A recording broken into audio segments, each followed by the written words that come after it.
হিন্দুত্ববাদী মোদী সরকারের লোলুপ দৃষ্টি পড়েছে।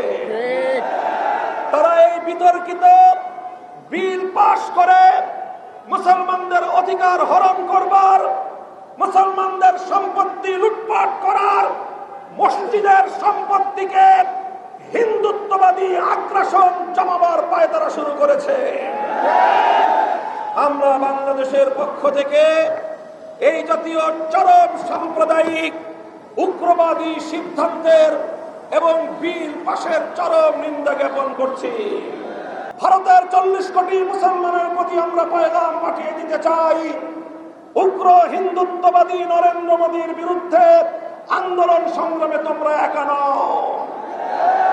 ভারতের মুসলমান সমাজ, বাংলার মুসলমানরা তোমাদের সঙ্গে আছে।